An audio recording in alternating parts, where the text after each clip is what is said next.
Boa tarde, pessoal. Aqui quem fala é o Francisco Levi, estrategista-chefe do Empíricos Investimentos Wealth Management.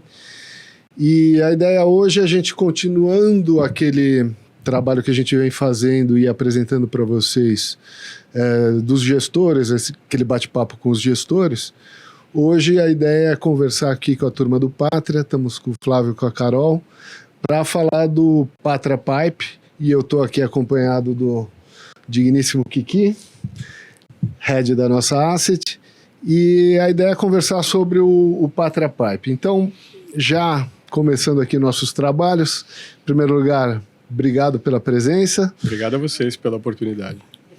E a ideia, vamos começar falando um pouquinho do conceito do fundo, quando ele foi estruturado, o que ele buscava, se houve algum aperfeiçoamento da estratégia ao longo do caminhar da jornada de vocês, e hoje como vocês pensam o processo, tá? Acho que depois a gente evolui esse nosso bate-papo para o que está hoje a carteira e tal, claro. Mas acho que pensando mais macro, assim, em termos de estratégia de geração de retorno de alfa, aonde está aí o pulo do gato do produto de vocês, aonde vocês acham que tem uma boa oportunidade de retorno para a composição de um portfólio. Acho que aqui é importante falar que, assim, dentro de uma carteira de wealth, a gente sempre procura mesclar diferentes estilos de investimento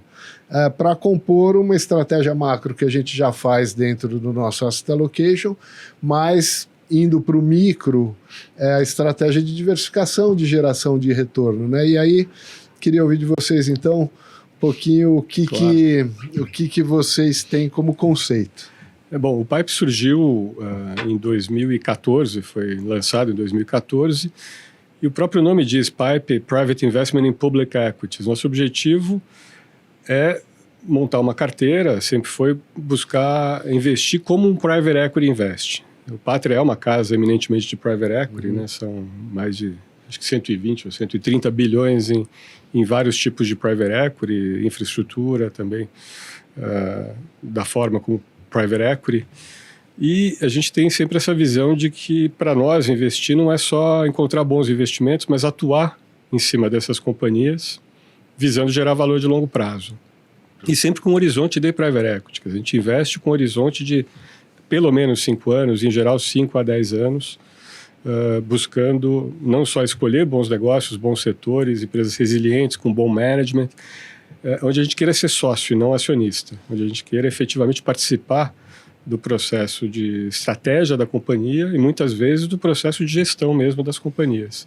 Então isso que diferencia o Pipe de um fundo de ações de stock picking comum, um FIA normal que o gestor escolhe as companhias, faz uma boa análise, uma diligência e espera que as coisas aconteçam. A gente faz todo esse processo e vai para a companhia ajudar. Então, a gente tem participação em conselho de todas as companhias relevantes do portfólio, muitas vezes indicamos executivos, trabalhamos em todo o processo de estratégia e muitas vezes até de gestão mesmo das empresas. Aí, então, vocês têm uma postura ativista dentro do conselho, né? Eventualmente até dentro do processo executivo da empresa. Exatamente. A gente tem um pouco de prevenção com esse termo ativista, que ficou com uma conotação meio negativa, né?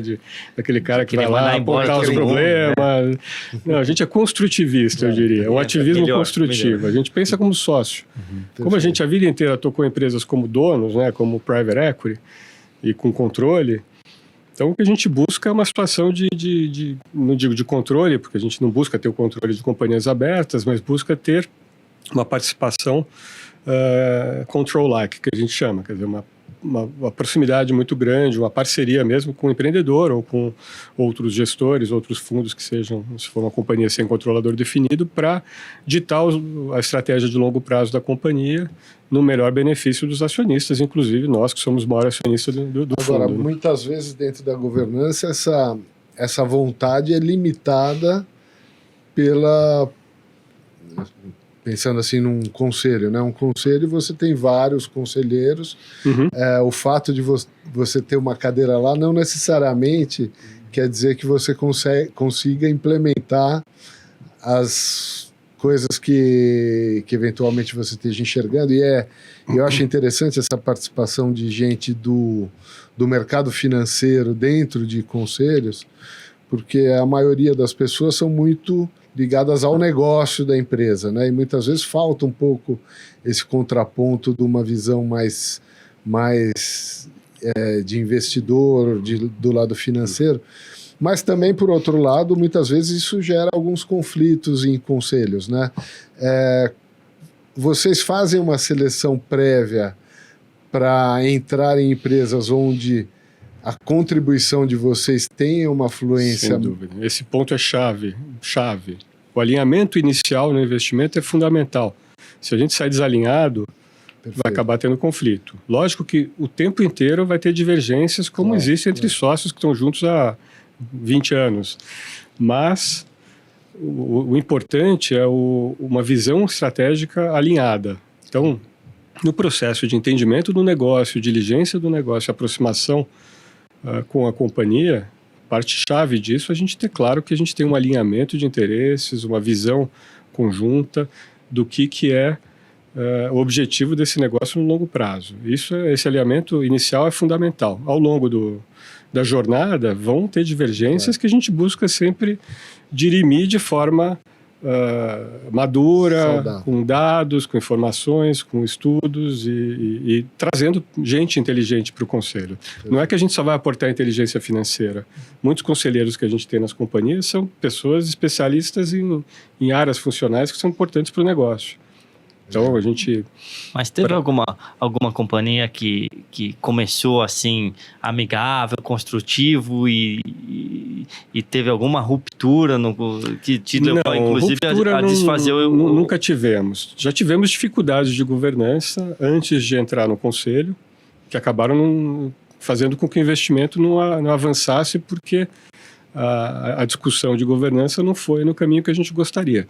Tanto que a gente sempre busca investir de forma faseada, começa com investimento pequeno, quando a gente gosta do negócio, já tem uma visão razoável, profunda do negócio, assim, mas ainda não discutiu essa governança, não conviveu, né? Quase que um namoro, um noivado e depois um casamento, para a gente ir para o conselho. Aí tem a ruptura no namoro já, né? Não vou nem noivar porque não está dando certo, né? Divergências, como eu falei, ocorrem no curso dos negócios, assim, não divergências estruturais, até porque a gente tem um alinhamento já de antemão de para onde a gente quer chegar, no fim das contas, né? Que tipo de... E eu digo isso porque o alinhamento da governança é fundamental para qualquer negócio dar certo. Acho que é o ponto-chave de um sucesso de um negócio, é alinhar a governança. O acionista está alinhado com o conselho, está alinhado com o management. Muita gente esquece disso agora com o ESG, né? Todo mundo está muito focado no E e no S, esqueceram que o G é a chave de tudo, né? O G é a chave de tudo. Lógico, as pessoas são chave para isso, obviamente. Qualidade das pessoas, a ética, comprometimento, talento. Mas o alinhamento e os incentivos é o que move o ser humano. Se os incentivos estão errados, acontece coisas como a gente viu acontecer recentemente com uma companhia grande aí no mercado, com incentivos que podem levar a certas atitudes e atalhos que não são necessariamente os melhores para a companhia ou para o acionista. Então, isso para a gente é o fundamental. E já aconteceu casos no nosso portfólio a gente ter uma participação pequena na companhia, ter um começo muito bom de conversa com o management, conversa boa com a família controladora, mas ao longo dessa conversa a gente descobriu que não ia ter espaço para influência, a família era muito controladora, a empresa só ia crescer na medida do tamanho da capacidade da família de crescer, ou seja, eles não iam querer abrir mão de controle para ter uma empresa muito maior e, no fim, saímos com um pequeno lucro, não evoluiu como a gente gostaria. E tem certas circunstâncias em que a gente tem que compor. E a gente tem uma habilidade muito grande, porque a vida inteira do Pátria a gente fez isso, né? Em todos os negócios que a gente investiu, foram mais de acho que 50, 60 companhias, né? Que a gente foi muitas vezes controlador, mas o empreendedor continua com a gente por definição. A gente não investe numa empresa em que o controlador vende as ações e a gente vai ter que tocar a empresa. O empreendedor é fundamental no negócio, aquele que conhece a fundo o negócio, que tem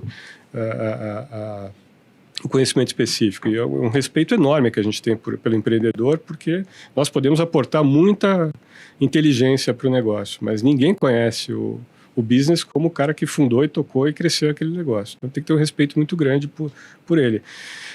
E a gente acho que desenvolveu uma capacidade associativa muito forte no Pátria. É uma marca da nossa cultura lá. A gente sempre teve sócios, né? É uma sociedade internamente, teve como sócios Salomon Brothers no começo, Blackstone depois. A gente vê os nossos investidores como sócios e as empresas que a gente investe, a gente busca uma sociedade também, visando o longo prazo para o negócio e para o acionista. Esse é o objetivo. Então a gente se dá bem, a gente tem uma parceria muito forte com a Apollo na Tenda, tem uma parceria muito forte com a Opportunity na CVC, com respeito mútuo muito grande e trabalhando a 4 mãos e a 10 mãos, né, junto com o management, em corporations. Teve uma parceria, continua tendo de longo prazo com Luiz Fernando, Sérgio, Dirley, agora com outros sócios na Localiza, mas toda a história da nossa investição na Locamérica, depois Unidas, foram novos sócios que entraram para o negócio, contribuíram. Então, isso é a base do nosso negócio, é estruturar e orientar a governança e incentivos para que a empresa trabalhe para o acionista. Isso é o básico do negócio. Depois entra todos os detalhes do que tocar o negócio, que é sempre um grande desafio, ainda mais um ambiente conturbado como tem sido desde do início da pandemia. Acho que fazem 2 anos aqui que a gente, o mercado inteiro, né? O Bovespa já não veio muito bem, mas acho que as empresas em geral foram muito piores que o Bovespa, né? Quando você olha embaixo do capô, a situação... Dois motivos. Primeiro, porque o Bovespa acabou sendo muito beneficiado pelos preços extremamente judiados lá de Petrobras e etc., e commodities em geral, que foram muito bem, né, ao longo desses últimos 2 anos. Uhum. Enquanto a maioria das ações do Bovespa, excluindo essas, né, sofreram mais. Então a gente vê gestores, em geral, tá, indo nesses 2 anos aí com 10% a 20% piores que o Bovespa, tá? Foi algo bem comum. E até também um movimento de liquidez, né? Quer dizer, normalmente os gestores, eles, para buscarem a diferenciação deles, eles acabam indo para setores onde a análise deles faz a diferença, né? Ninguém tem uma análise super diferenciada do Banco Itaú ou da Vale do Rio Doce, né? O famoso edge. Isso. Agora você vai para uma empresa um pouco menor, que muitas vezes os bancos não cobrem tão a fundo e você, estando mais próximo, consegue identificar ali alguma coisa que eventualmente não esteja muito bem precificada pelo mercado e tal, e tem oportunidades. Normalmente, os gestores são grandes geradores de alfa por aí, né? E aí, esse tipo de papel, ele tem menor liquidez, né? E todo o processo de aperto de liquidez pressupõe uma underperformance, né? O prêmio de liquidez fica muito superior numa crise, como aconteceu em 2014, 15 e novamente em 21, 22. E eu acho que essa vez foi até um pouco pior, porque a gente veio de um ambiente de extrema propensão à liquidez, quando no pós-pandemia lá teve o corte de juros, mas no mundo inteiro, né, uma injeção de liquidez muito grande, e o Brasil revertendo esse processo rapidamente. Então a gente veio de um ambiente muito pró-risco, porque o juros era muito baixo e acaba que as pessoas começam a buscar alternativas de risco, que conceitualmente eu acho errado. Eu acho que o perfil de risco é algo que não se muda porque o cenário está melhor ou pior, mas enfim, a gente sabe que houve uma corrida por retornos, né? E isso, qualquer segmento, imobiliário, etc. E não foi só no Brasil, foi no mundo inteiro. Perfeito. E aí no Brasil a reversão mais rápida desse processo de juro muito baixo para um juros muito altos. Então a gente teve não só um aperto, como um aperto vindo de uma situação muito frouxa, né? Então foi um ciclo Selic saindo de Com 12 para 12 pontos de aumento de juros. Exato. Então, 7 vezes. então, esse processo acho que explica 6 vezes. boa Sem parte sobrevivência. da underperformance da maioria dos gestores. No caso de vocês, eu tendo a achar que a contaminação acaba sendo até um pouco pior do que a maioria dos gestores, dada a concentração em alguns papéis. Eu queria que você comentasse um pouco aqui para o nosso cliente, um pouco dessa... Acho que dá para dividir bem em duas fases aí a história de vocês, né? Uma fase absurdamente benigna, que vai até ali esse Fim momento de 2020. Fevereiro de 2021. E outra fase extremamente ruim que veio de lá para cá. Uhum. E aí um pouco o que é para frente, né? Quer dizer, Lógico. a gente teve um ciclo extremamente positivo, outro ciclo extremamente negativo. E o que é de pressupor aí dentro da visão de vocês prospectivamente? Vamos lá. Bom, em primeiro lugar, olhando os retornos de longo prazo do fundo, eles têm variado, e quando eu falo desde o início do fundo, os ciclos a gente chegou a ter retorno de 40%, 50% anualizados, e no fundo do ciclo algo em torno de 15%, 18% anualizados. Nosso objetivo é fazer 25% bruto ao ano. É o que a gente acredita que consegue entregar, em média, no longo prazo, sustentavelmente, pelo retorno das companhias e algum componente que acho que essa estratégia consegue adicionar, que é você arbitrar um pouquinho o valuation do mercado de companhias listadas. Ele é mais difícil de fazer numa companhia privada. Perfeito. Na companhia privada você corre o risco de governança, até da maturidade da empresa. Você entra muito cedo, você tem pouca gestão, pouca governança, tem que implementar sistemas de gestão e tudo mais, mas você não tem a marcação a mercado no negócio. E na bolsa você tem a marcação a mercado que faz com que os extremos se acelerem, né? Você tem extremos maiores, a divergência de preço e valor é maior. A percepção de risco é mais quantificável, né? Acaba sendo... Porque ela é influenciada pela liquidez, ela é influenciada pelo fluxo você tem e preço, pela então psicologia. Você enxerga o risco. Em private equity, muitas vezes você tem um risco associado lá que você não está enxergando. Não está enxergando porque você não está marcando ele a mercado. Perfeito. Então, isso dá uma oportunidade também. Quando a gente fez investimentos durante a pandemia, a gente reciclou um pouco o portfólio durante a pandemia e teve boas oportunidades de investimento naquele momento, por preços que estavam muito desalinhados com o fundamento do negócio. Não quer dizer que a gente tenha acertado ou não, ainda é cedo, são 2, 3 anos, a gente está olhando 5, 7 anos, mas a gente está muito satisfeito com o que foi feito do ponto de vista de fundamento das companhias do portfólio, o que foi construído em termos de melhoras, de evoluções operacionais, e muito desapontado que isso em nada se refletiu nos valuations, pelo contrário, muitas delas estão abaixo dos preços que estavam na pandemia, apesar de terem multiplicado o seu resultado por 2, 3 vezes. Então é uma frustração muito grande para o gestor quando o preço não acompanha, mas a gente sabe que o preço não acompanha no curto prazo, porque são outros fatores que têm prevalência sobre, muitas vezes, o fundamento. Acertamos tudo? Não acertamos. Olhando o portfólio, assim, um exercício contínuo que a gente faz, o que a gente poderia ter feito melhor, como a gente poderia ter, talvez, evitado algumas perdas, ou marcações negativas. Teve um dos nossos investimentos que a gente acredita que errou o timing e errou o valuation. Ali seria Qualicorp? Ok. Realmente foi um erro de julgamento na nossa visão da situação de mercado, que foi muito mais negativa do que a gente imaginava, e mesmo da capacidade do management para enfrentar um mercado difícil. Agora E a própria estrutura do business em si, que deteriorou significativamente desde que a gente investiu. Então, dos investimentos do portfólio, é o único que a gente tem um second thought, assim, de que erramos.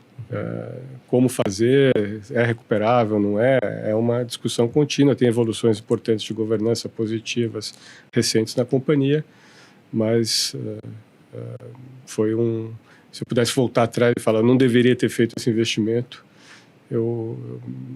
foi talvez um erro, talvez não, realmente foi um erro no timing e no valuation.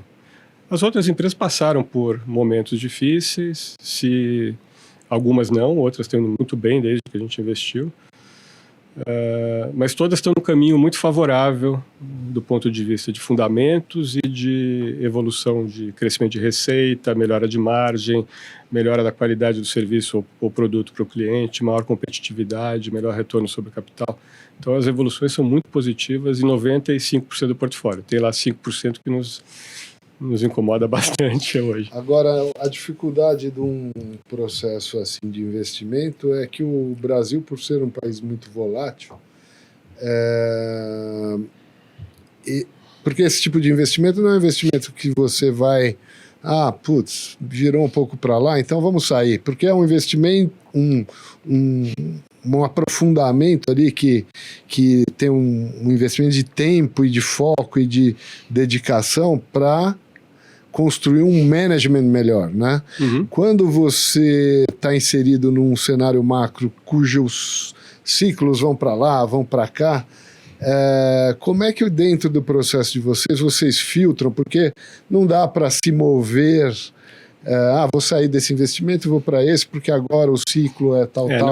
Não é o nosso processo. A gente busca empresas que a gente olha 10, 15 anos para frente e fala, essa empresa daqui a 10 anos vai ser muito maior do que ela é hoje. Independente do ciclo. Independente do ciclo. Nenhum investimento é uma ilha.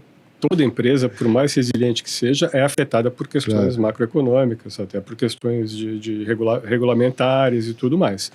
Mas a gente busca isolar o máximo possível o fundamento do negócio, do setor e da companhia, dos ciclos econômicos. Como é que a gente busca ver isso? Primeiro, buscando companhias que tenham uma competitividade muito grande, uma vantagem competitiva que permita a elas superar potenciais ciclicalidades. Você pode ter um setor que tem alguma ciclicalidade, mas a companhia em si tem uma vantagem competitiva tão grande que, nesses entre-ciclos, ela se torna ainda mais forte e vai dominando o seu segmento. Tem outras que são anticíclicas. Então, a composição de portfólio busca também isolar isso. Vou dar um exemplo para vocês. O negócio inicial que a gente investiu da Locamérica, que é a gestão de frotas, é um negócio anticíclico. Ele vai bem nas recessões. Ele cresce mais ainda. Ele é bom quando está bem e ele é melhor ainda quando está ruim. Porque as empresas terceirizam mais, o poder de barganha é maior.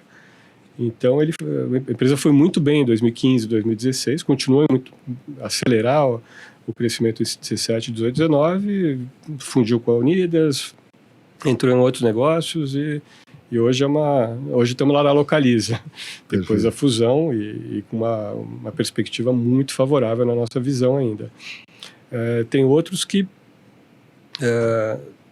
quando você pega ele no momento correto do ciclo, tem uma vantagem muito grande estratégica.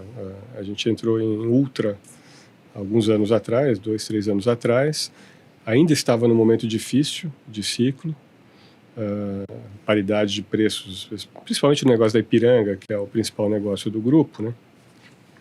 Paridade de preço internacional ainda favorável para importação, portanto concorrência, bandeira branca muito forte, mercado meio quase que uma competição predatória, mas ao longo do tempo essa evolução do setor caminhou para um ambiente muito mais favorável.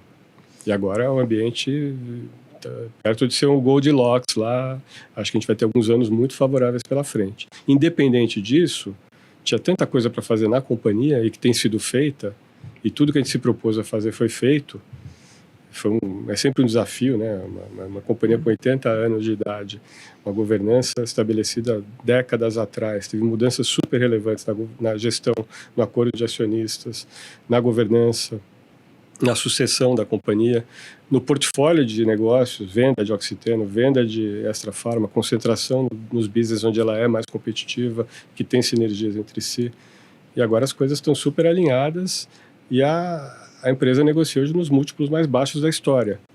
Então a gente só vê cenário muito favorável do ponto de vista setorial e da dinâmica dos negócios, um cenário muito favorável de evoluções operacionais do negócio, um trabalho muito bem feito, entregue, de alinhamento de governança, e o mercado ainda está precificando uma empresa totalmente no final do ciclo passado, que foi ruim.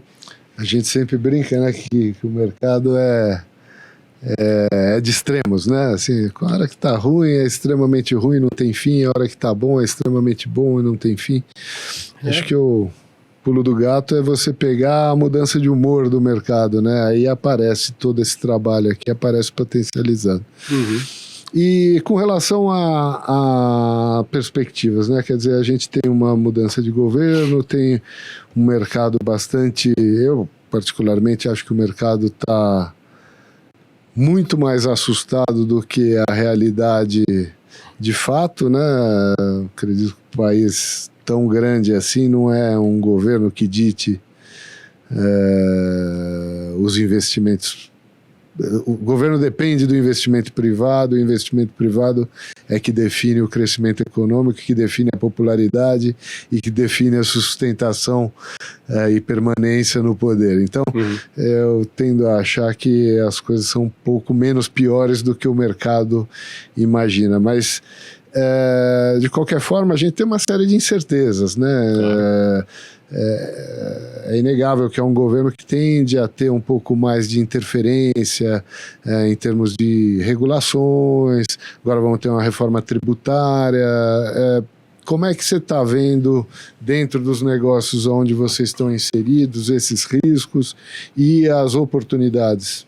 Acho que primeiro, eu concordo com você quanto aos extremos aqui. Acho que não somos, e acho que não nos tornaremos a Venezuela ou a Argentina. Acho que o Brasil é um país muito mais forte, muito mais empreendedor, tem um sistema político mais estruturado, e quando a coisa degringola de vez, a gente sabe o que acontece, né? Vide Collor, vide Dilma. Então, o próprio sistema político dá um jeito de isolar os problemas e voltar para a normalidade. Certamente não é um governo pró-business como era a equipe do Paulo Guedes. Muito mais intervenção, aquele dirigismo, mas, por outro lado, isso pode ter efeitos macroeconômicos relevantes, né? A gente, há 4 ou 5 meses atrás, imaginava que o ciclo de juros ia virar esse ano. Agora, ninguém sabe quando. E alguns entretêm a possibilidade de um continuado aumento de juros. Isso tem um efeito no preço dos ativos, obviamente. O fato é que acho muito improvável, acho que o cenário menos provável é você sair de 13,75 de juros e ir para 14,15.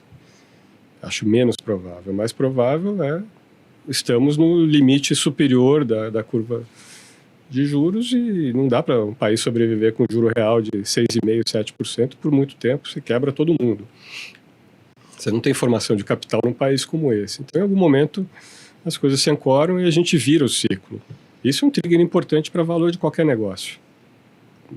O preço de qualquer ativo da economia é feito em cima da taxa de desconto, que é baseada na taxa livre de risco. E os prêmios hoje para se investir em ativos de risco são muito superiores em relação à taxa base do que eram quando estava 2%. Quando a taxa estava 2%, você tinha uma tira implícita aí de 11%, 12%, 13% nos negócios. Hoje você tem uma tira implícita de 30%, 35%, 40% em alguns negócios. Então, acho que hoje é uma oportunidade muito interessante, mas a volatilidade ainda deve ser alta por um bom tempo. Quando você a longo prazo, tudo melhora, né? Quando você começa a olhar a curto prazo, essa volatilidade realmente atrapalha, né? Mas quando você alonga isso, essa volatilidade, você vai, dado o valuation atual, né? Fazer uma conta besta aqui. Se o fundo tem um target de 25% ao ano, né? Ele está assim, com um prazo aí de 7 anos. Né? O fundo tem 8 anos de vida. Tem agora, 8 anos né? de vida. Em 8 anos a gente fez 4 vezes o capital líquido de todas as taxas e tudo. A gente teve um retorno de Bovespa mais 6% ao ano. Isso, ele tá no fundo do poço que a gente está agora. Você comentou que deu 15 mais ou menos ao ano, né? 15 ao ano com target de 25. Então tem muito prêmio aí para ser capturado. Teve um momento que ele estava em 45, 40, 45. É isso que eu estou dizendo. Ele estava para cima e daí caiu. Não estou prometendo retorno, nem posso fazer isso. E não sei se a gente vai ter um ciclo de 40% ao ano, não sei. Mas Sinceramente, 25 eu não já sei. seria ótimo, né? Eu Mas é acho uma que relação de risco-retorno que parece quando eu muito olho atrativa. as TIRs implícitas, que é a taxa interna de retorno implícita, nos fluxos de caixa que a gente faz de 5 a 7 anos para frente, assumindo que a gente vai ter competência para implementar os planos de negócio das companhias, a gente vê retornos que variam de 30% a 40% a 50%. Mesmo em premissas conservadoras. As de nossas premissas são faturamento. conservadoras. E de Perfeito, juros também? Premissas de juros com as curvas de mercado. perfeito. Não curva de juros, porque a curva de juros naturalmente embute um prêmio do tempo, né? Mas uma expectativa Mas, focus ali. Expectativa focus de que em algum momento você tenha a reversão do ciclo de juros. A gente tem retornos bastante interessantes, alguns mais para front-end, que a gente chama mais com catalisadores fortes de curto prazo, outros com catalisadores de médio prazo, outros com ainda dificuldades, mas com potencial bem interessante. Então eu olho o meu portfólio 2024, a gente está com PI médio aí de 8,5, 9 vezes lucro. Mas por quê? Porque eu tenho uma Localiza que tem um PI médio de 14. Só que a Localiza cresce com 30%, 40% ao ano. Justifica um PI mais alto. Historicamente, o PI médio dela foi na faixa de 24 a 26, quando a taxa de juro real era da ordem de 3,5 a 4,5. Tem uma relação entre taxa de juro real e PI. Eu gosto de falar que equities de empresas que crescem e geram retorno sobre capital alto são uma NTNB longa com alfa. Você tem a mesma volatilidade da NTNB longa, só que você gera um alfa pela capacidade de reinvestir capital a uma taxa de retorno muito acima do teu custo de capital. Agora, a inflação, por exemplo, me passou, você estava falando de NTNB, eu fiquei aqui já derivando.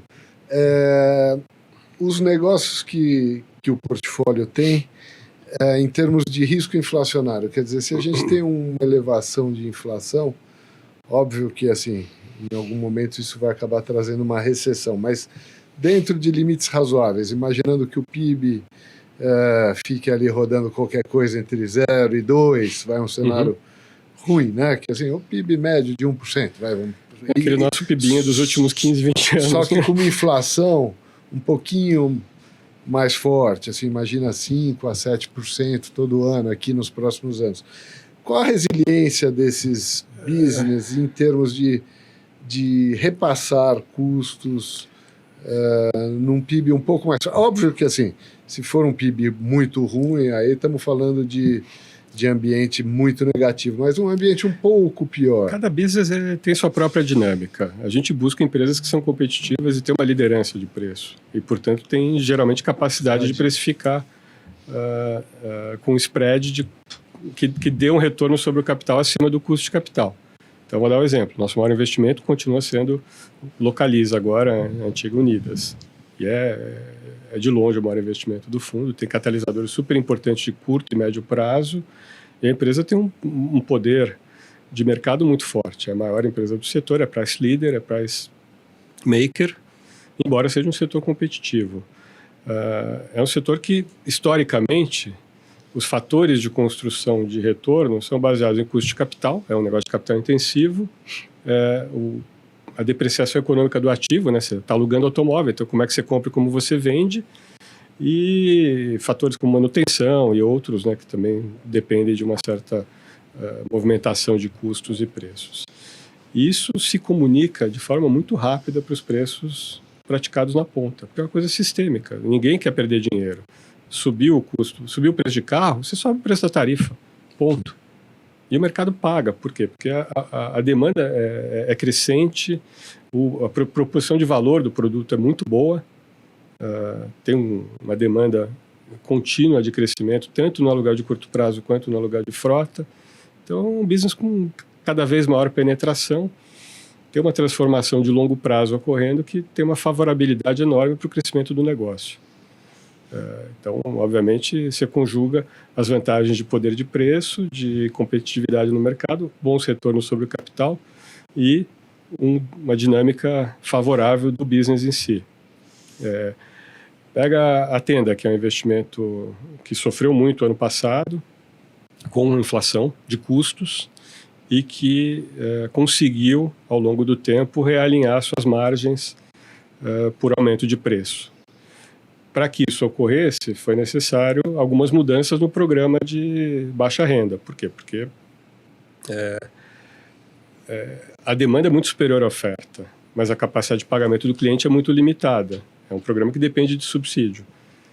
Para que o programa pudesse continuar a existir, teve que ter uma mudança nas curvas de subsídio do programa, teve que ter certas mudanças na composição de preços, né, e que permitisse as companhias continuar operando, senão não se construía mais habitação popular no Brasil.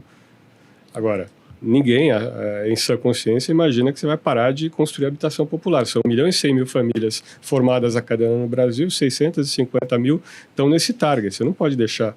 É um programa de governo, passou por um governo de esquerda, por de direita, de esquerda, e continua sendo fundamental. Então, essa é uma empresa que acho que está muito favorável num governo como o atual, que já deixou claro que quer reforçar o programa e permitir com que as empresas atuem e entreguem produtos de qualidade com retorno razoável para o negócio.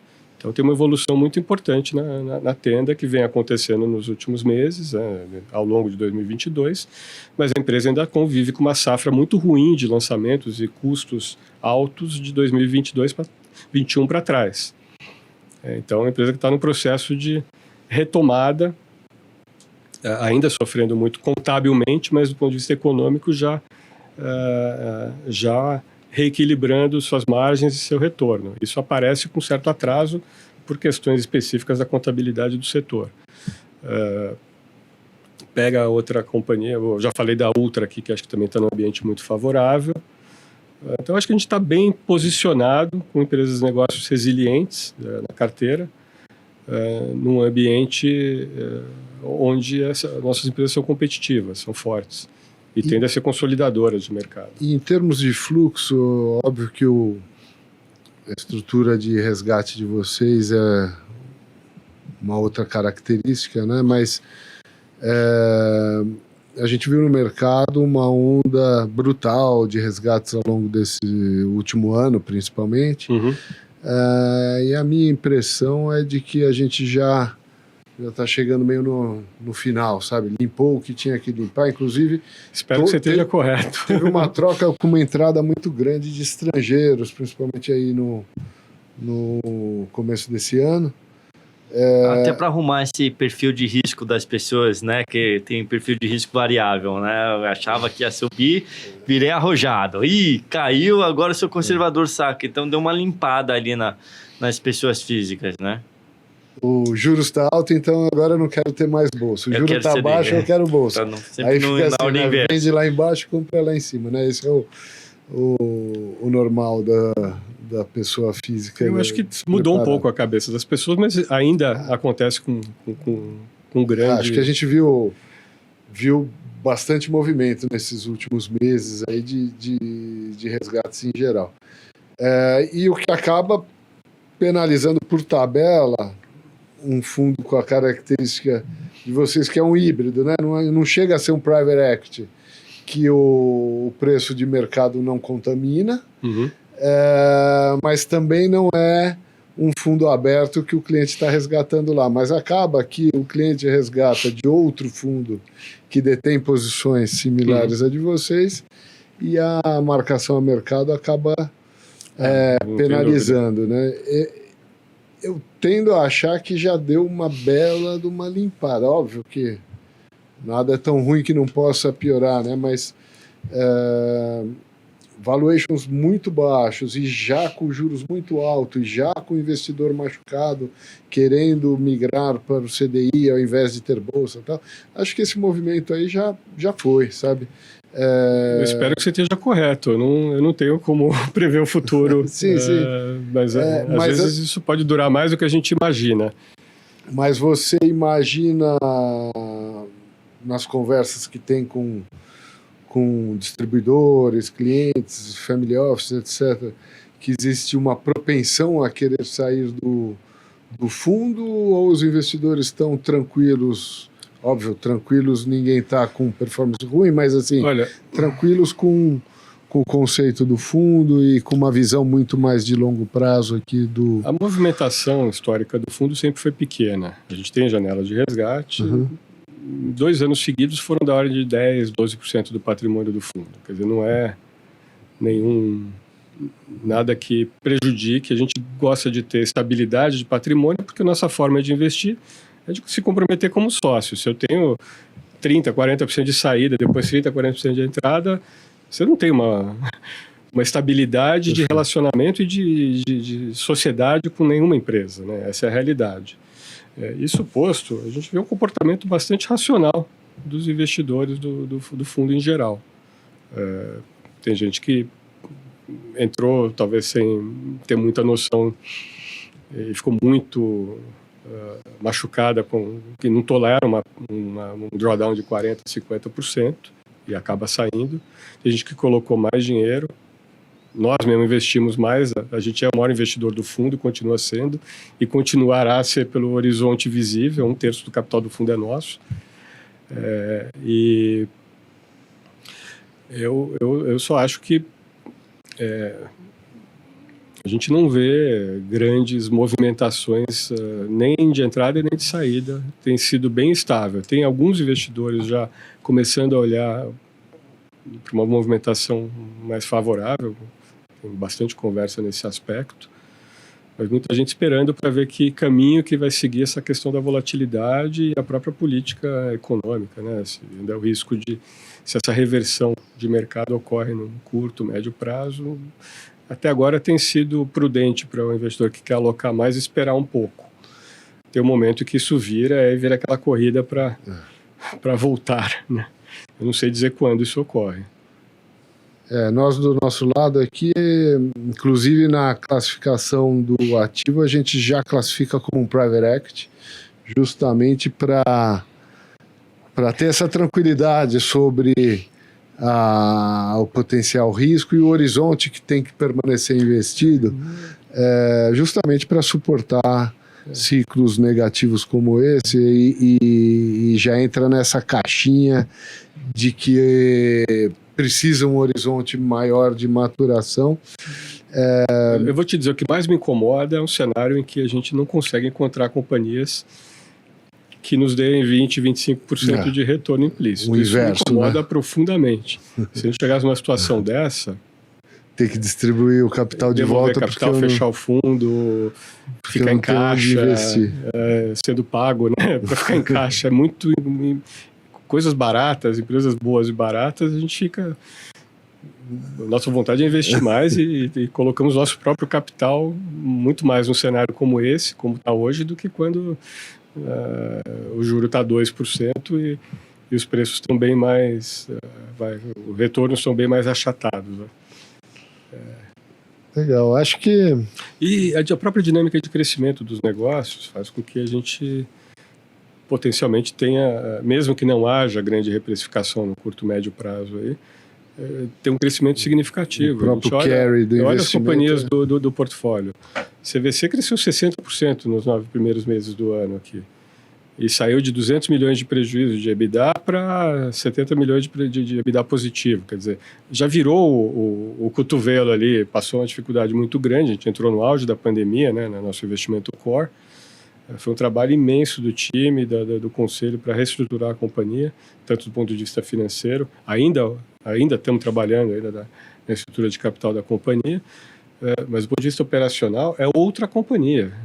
A transformação digital que a empresa prometia há 10 anos foi entregue de verdade, está funcionando, a empresa está crescendo, cresceu em janeiro, cresceu quase 90%. Então, as coisas estão acontecendo. A Localiza cresceu 40%, a Alper, que é a nossa caçulinha lá, pequenininha e tudo, mas a Alper dobrou o EBITDA no ano. Dobrou. A empresa dobrou de tamanho e a ação caiu 10%. Ou seja, o meu múltiplo está a metade do que ele era um ano atrás. A gente está entregando muito mais do que esperava entregar. Então, nesse sentido, a gente está super confortável, porque o operacional, o econômico, o fundamental está indo para o lado certo, com uma exceção que eu já comecei aqui falando, a gente não acerta tudo, nem sempre. E o preço está mais barato. Eu quero pôr mais dinheiro nisso. Agora, quando vai virar, não sei, sinceramente. Quando o preço, a única coisa que a gente não tem controle é o preço.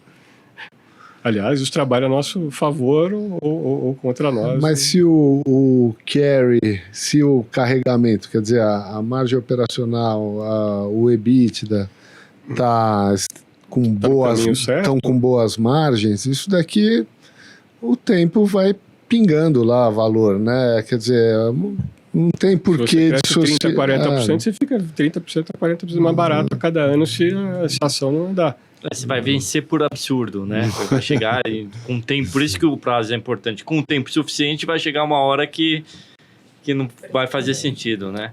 Vai pagar um dividendo maior do que o valor do preço da ação. Eu gosto de lembrar, a gente entrou lá na Locamerica em 2014, fez 2 anos de trabalho dentro da companhia, com um time espetacular lá, mas e foi intenso mesmo.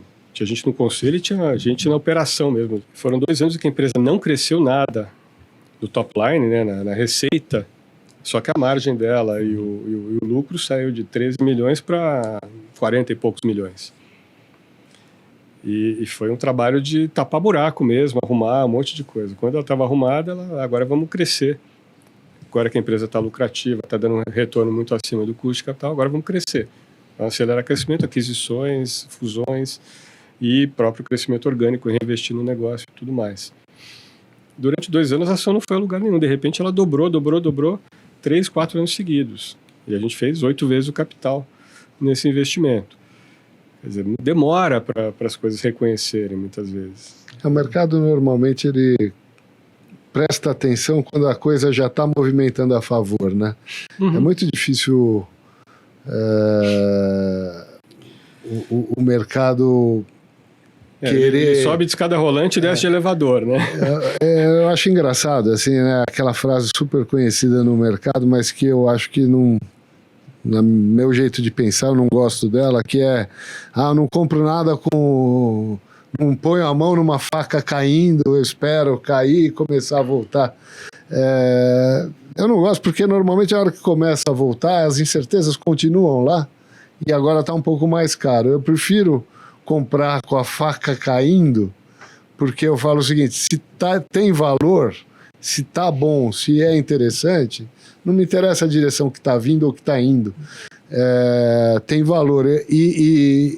Eu me questiono mais. O fundamento. E eu me questiono mais entrando com a faca caindo, me exige uma análise muito mais profunda, porque eu sei que a manada está vindo contra, do que se a manada está a favor, a tendência a querer ser mais displicente, porque tem tração, tem momento, é maior. Esse é meu jeito de pensar, né? Eu prefiro ir com base nas crenças e nas convicções e na análise do que seguir o fluxo do mercado, porque o mercado exagera para um lado, exagera para o outro e você vai ter muita incerteza. Mas eu tenho certeza que a hora que começar a voltar, as pessoas vão começar a buscar o lastro nos fundamentos. E aí as coisas começam a corrigir. Eu acho que a gente está num momento de grandes distorções de preço no mercado por conta do fluxo.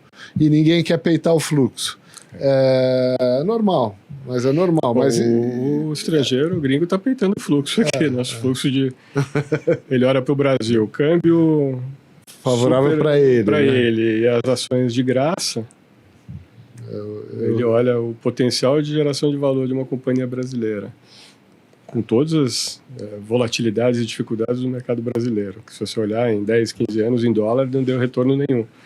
Mesmo assim, o fluxo vem sendo crescente e o interesse começa a ser cada vez maior. Eu costumo trazer nas apresentações aqui uma comparação. Enquanto a S&P chegou a triplicar nesses últimos 10 anos, a Bolsa Brasileira caiu 40% em dólar. Porque o dólar triplicou de valor nesses últimos 10 anos, né? Quer dizer, a gente tem hoje múltiplos baratos com um dólar desvalorizado, né? Então a gente saiu de ser um país rico, né? Que a gente comprava, achava barato, ia para a Europa, ia para os Estados Unidos, e era tudo barato, e agora viajar para fora é um sacrifício, porque o Brasil ficou pobre. Ou voltou para a realidade, que sempre foi uma moeda mais valorizada, até porque... Nossa produtividade é inferior à de outros países. Os Estados Unidos é um paradigma, né? Tem poucos mercados onde o capitalismo deu tão certo. Eu acho que deu para cobrir legal. Eu queria agora fazer os últimos comentários nossos aqui. Perguntas finais. Que curiosidade você... Não. Você tem mais alguma carteira, alguma ação na carteira que não foi mencionada? A gente falou aqui... de CVC, Ultrapar, aqui Localiza, de CVC, né? Tenda, Alper, Qualicorp, são as 6 companhias core do portfólio. O que a gente tem feito bastante, faz 1 ano e pouco, que a gente está debruçado sobre outras 8, 10 possíveis alternativas de investimento. E estamos bem avançados em algumas diligências. Então, acho que é muito provável que a gente tenha 2 a 3 investimentos novos, ainda pequenos, no portfólio ao longo dos próximos meses. Alguns deles a gente tem olhado há muito tempo já, 1 ano e meio, 2 anos. Nossa diligência é super longa. Felizmente a gente esperou, porque alguns caíram mais 30%, 40% depois que a gente começou a olhar. A gente achava bom e barato naquele preço, mas esperou. Não é que a nossa carteira também foi muito melhor do que isso, não. A gente teve um ano bem complicado no passado, mas tem muito boas oportunidades e acho que a gente está buscando encontrar algumas companhias que possam até complementar em termos de fatores de risco, fatores de oportunidade, o que já tem no portfólio hoje. Então, acho que a gente vai estar um pouco mais diversificado do que o normal nos próximos meses aí, com novos investimentos que a gente chama de satélite, que ao longo do tempo podem crescer para se tornar investimentos relevantes no portfólio. Vai começar a andar de mão dada, é isso? É um processo, é longo. A gente às vezes estuda no setor 10, 15 anos, não faz nada. Faz parte do aprendizado e os astros têm que se alinhar, né? Como eu falei, tem muita coisa que tem que dar certo para a gente encontrar o setor, a resiliência, a capacidade de competitividade da companhia e ao mesmo tempo, ter uma confiança muito grande no alinhamento de governança e quem está tocando o negócio. E que a gente efetivamente vai ter capacidade de atuar como sócio por 5, 10 anos no negócio. Do meu lado está bem claro. Eu vou só fazer uma última pergunta com relação à concentração, né? Quer dizer, tem 2 empresas que estão mais concentradas dentro do portfólio. Eu olho os dados abertos aqui, então... Não muda muito, não. A gente mexe muito pouco no portfólio. É o que eu imaginei. E a ideia seria diluí-las para eventuais novas oportunidades ou diluir o portfólio como um todo para essas novas oportunidades? Depende muito do que tiver o preço no momento. Do que tiver no momento. Por que 1/3 do portfólio está em Localiza? Porque, primeiro, a gente conhece profundamente o negócio. Segundo, a gente acha que está numa situação muito favorável do ponto de vista competitivo. Está numa situação muito favorável pós-fusão, de extrair sinergias. A ação está muito barata e os catalisadores são muito claros no curto prazo. Por que você não tem 15%, 20% em Tenda, só 8%, 9%? A empresa está indo no caminho certo, mas ainda tem uma travessia para fazer para tirar da frente uma safra muito ruim. Então está mais alavancada do que a gente gostaria, tem o objetivo de começar a gerar caixa no curto prazo, fez um trabalho excepcional de melhoria das margens, e o que está permitindo a empresa reduzir o consumo de caixa e começar a desalavancar ao longo desse ano, mas os catalisadores são um pouco mais longos. Então depende muito do que a gente vê de potencial. Você falar quantas vezes Tenda pode subir em relação à Localiza, eu acho que pode subir múltiplos de Localiza, mas muito mais para frente. Então o portfólio vai se dinamizando ao longo do tempo. Eu vejo catalisadores de 1, 2 anos em Localiza. Acho que tem catalisadores importantes em Ultra, que é o nosso segundo maior investimento. A gente está num ciclo muito positivo agora. Eu acho que tem uma divergência muito grande entre o que a gente vê na companhia e o que o mercado está vendo na companhia. Acho que vai demorar para o mercado perceber que a Tenda está voltando a ser lucrativa. E realmente demora para ela ser lucrativa do ponto de vista contábil, embora economicamente as coisas já estão caminhando muito bem. Então, isso faz com que a composição do portfólio vá evoluindo ao longo do tempo. Maravilha. Talvez daqui 1 ano, 2, Localiza tenha realizado uma parte importante do que a gente vê de oportunidades, a gente tenha saído de uma parte da posição e direcionado para outras. Uma das companhias que a gente está olhando tem fatores de risco semelhantes, então a gente pode alocar um pouco de capital dali para lá. Uma das companhias que a gente está olhando tem um fator importante de healthcare, que a gente chama de saúde, mas não saúde primária, mas tem a ver com saúde. Pode ser uma alocação de capital de algo que não está indo muito bem como Qualicorp, que a gente já reduziu um pouco o investimento ao longo do tempo. Então, essas dinâmicas são evolutivas e depende muito da situação de cada momento. A gente se reúne a cada trimestre para analisar os negócios em si, a gente se reúne cada semana para discutir portfólio, mas a gente mexe estrategicamente no portfólio conforme as visões que a gente tem de 5 anos para frente a cada trimestre. Como é que os business plans estão andando. Então, muito bom. Acho que a gente está chegando aí no nosso horário. Queria deixar um tempinho só para você encerrar aqui. Meu lado não tem mais nenhuma dúvida. Também não tenho nenhuma. Kiki. Acho que umas palavras finais aqui do nosso lado como alocador. Acho que estamos bem confortáveis com o tipo de investimento que está sendo feito. Mas com relação ao cliente ali que está mais angustiado com a performance, se você puder encerrar aqui com uma visão de por que ele deveria manter este investimento, lembrando que já está dentro de uma categoria aqui de Private Equity que já busca um horizonte, mas eu queria umas palavra de encerramento voltada a essa pessoa. Eu diria pense 5 anos para frente, sempre. O que não quer dizer que muitas vezes o investidor pode ter feito, eu penso em 5 anos, eu me arrependi. Bom, aí é uma questão de julgamento pessoal de cada um, não cabe a mim, gestor do fundo, acho que cabe a vocês, estrategistas, e cabe principalmente ao cliente entender o seu próprio perfil, e às vezes ele acha que ele tem estômago para aguentar e não tem. Aí é melhor realmente vai para aquilo que te acerta a tua alocação e não mexe mais. Mas assumindo que o cliente aceita, o investidor aceita tomar um risco, pense no longo prazo. Eu estou investido desde o primeiro dia do fundo e fui aportando ao longo do tempo. Eu investi em abril de 2020, no meio da pandemia, e estou perdendo um pouquinho sobre aquilo que eu investi lá e estou super tranquilo. Botei mais ano passado, todo ano eu invisto mais e tento não fazer esse timing de quando. Tem momentos que são melhores, você compra mais coisa por menos, tem momentos que você compra menos por mais. Então, pensa sempre, acho que a mensagem que eu... Dá 5 anos. Dá 5 anos para as coisas acontecerem.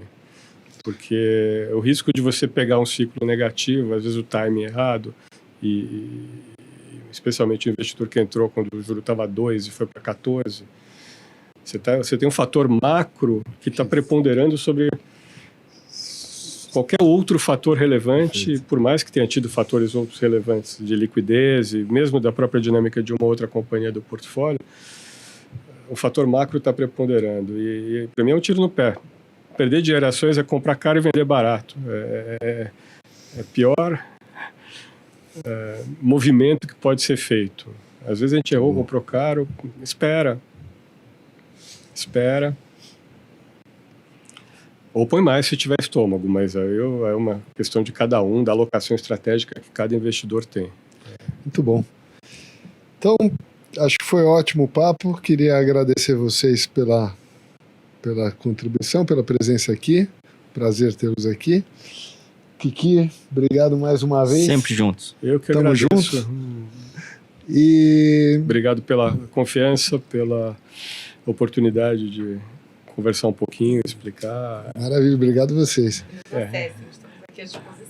A gente vive pelas companhias, né? Então, muito bom. 90% do nosso tempo aqui é dentro das empresas. E é isso que a gente acredita, que o fundamento estando a favor, o preço vai atrás em algum momento. Maravilha. Então, eu queria agradecer a todos vocês que viram esse vídeo. Qualquer dúvida, estamos totalmente à disposição aqui para esclarecer, tanto nós aqui do Elf, quanto encaminhar, endereçar eventuais dúvidas para o time da gestão do Patra Pipe. E até a próxima.